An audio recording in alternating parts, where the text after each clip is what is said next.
ଖରାରେ ରଖାଯାଇଥିବା ତରଭୁଜ କିଣୁଛନ୍ତି କି? କାଟିବା ମାତ୍ରେ ଫେଣ ବାହାରୁଛି ଯଦି ତାହେଲେ ସାବଧାନ ହୋଇଯାନ୍ତୁ। ଏଭଳି ସାମାନ୍ୟ ଅସାବଧାନତା ଆପଣଙ୍କ ଜୀବନ ନେଇପାରେ। ନିକଟରେ ମୁମ୍ବାଇରେ ଏକ ଅଭାବନୀୟ ଘଟଣା ଘଟିଛି, ଯେଉଁଠାରେ ତରଭୁଜ ଖାଇବା ପରେ ଗୋଟିଏ ପରିବାରର 4 ଜଣ ସଦସ୍ୟଙ୍କ ମୃତ୍ୟୁ ଘଟିଛି। ଡାକ୍ତରଙ୍କ କହିବା ଅନୁସାରେ ଫୁଡ୍ ପଏଜନିଂ ହେବା ଯୋଗୁଁ ସେମାନଙ୍କର କିଡ୍ନି ଫେଲ୍ ହୋଇଯାଇଥିଲା। ଏହି ଫଳଟି ଏବେ ମୃତ୍ୟୁର କାରଣ ପାଲଟିଛି।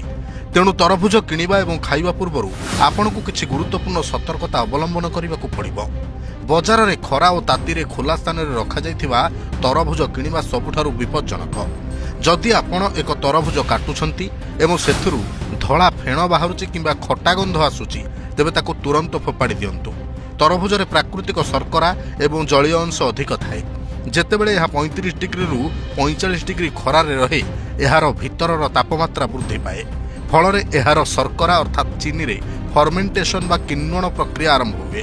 ଏହାଦ୍ୱାରା ଫଳ ଭିତରେ ଗ୍ୟାସ୍ ସୃଷ୍ଟି ହୁଏ ଏବଂ ଏହା ବିଷାକ୍ତ ହୋଇଯାଏ। ପ୍ରବଳ ଗରମ ଯୋଗୁଁ ତରଭୁଜର ଚୋପା ଦୁର୍ବଳ ହୁଏ। ଫଳରେ ସେଥିରେ ସୂକ୍ଷ୍ମ ଫାଟ ସୃଷ୍ଟି ହୁଏ ଏବଂ ବାହାରୁ ସାଲମୋନେଲା କିମ୍ବା ଇ କୋଲାଇ ଭଳି ଭୟଙ୍କର ବ୍ୟାକ୍ଟେରିଆ ଭିତରକୁ ପଶିଯାଆନ୍ତି।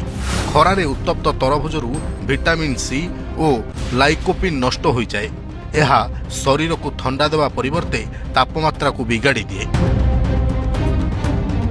ଅନେକ ସମୟରେ ତରଭୁଜକୁ ଶୀଘ୍ର ବଡ଼ କରିବା ପାଇଁ ନାଇଟ୍ରୋଜେନ୍ ସାର କିମ୍ବା ଲାଲ ଦେଖାଯିବା ପାଇଁ ଏରିଥ୍ରୋସିନ୍ ଡାଇ କେମିକାଲ ବ୍ୟବହାର କରାଯାଏ, ଯାହା ଶରୀର ପାଇଁ ବିଷ ସଦୃଶ।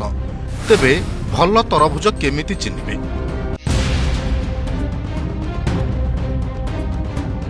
ତରଭୁଜକୁ ଛୁଇଁବା ପରେ ଯଦି ଏହା ବାହାର ପରିବେଶ ଠାରୁ ଗରମ ଲାଗୁଛି, ତେବେ ଭୁଲରେ ବି କିଣନ୍ତୁ ନାହିଁ।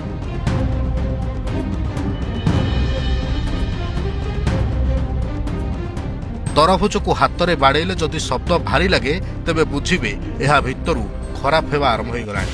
ଡେମ୍ଫ ପାଖରୁ ଯଦି କୌଣସି ପ୍ରକାର ଅଠାଳିଆ ତରଳ ପଦାର୍ଥ ବାହାରୁଛି କିମ୍ବା ଦୁର୍ଗନ୍ଧ ହେଉଛି, ତେବେ ଏହା ନିଶ୍ଚିତ ଭାବରେ ଖରାପ ବୋଲି ଜାଣି ନିଅନ୍ତୁ। ମନେ ରଖନ୍ତୁ, ସଚେତନତା ହିଁ ଏକମାତ୍ର ସୁରକ୍ଷା। ତରଭୁଜକୁ ଘରେ ରଖିବା ସମୟରେ କିଛି ଦିଗ ଉପରେ ଧ୍ୟାନ ଦେବାର ଆବଶ୍ୟକତା ରହିଛି। ତରଭୁଜ ଖାଇବା ପରେ ତୁରନ୍ତ ପାଣି ପିଅନ୍ତୁ ନାହିଁ। ଏହା ହଜମ ପ୍ରକ୍ରିୟାକୁ ଧୀମା କରିଦିଏ। ଫ୍ରିଜରେ ରଖିବା ସମୟରେ ଏହାକୁ କ୍ଷୀର ବା ଦୁଗ୍ଧଜାତୀୟ ଦ୍ରବ୍ୟ ପାଖରେ ରଖନ୍ତୁ ନାହିଁ। ତରଭୁଜ ମାଟି ଉପରେ ହେଉଥିବାରୁ ଏହାର ଚୋପାରେ ମାଟିର ବ୍ୟାକ୍ଟେରିଆ ଥାଏ। ତେଣୁ କାଟିବା ପୂର୍ବରୁ ଏହାକୁ ଭଲ ଭାବରେ ଧୋଇବା ନିହାତି ଜରୁରୀ।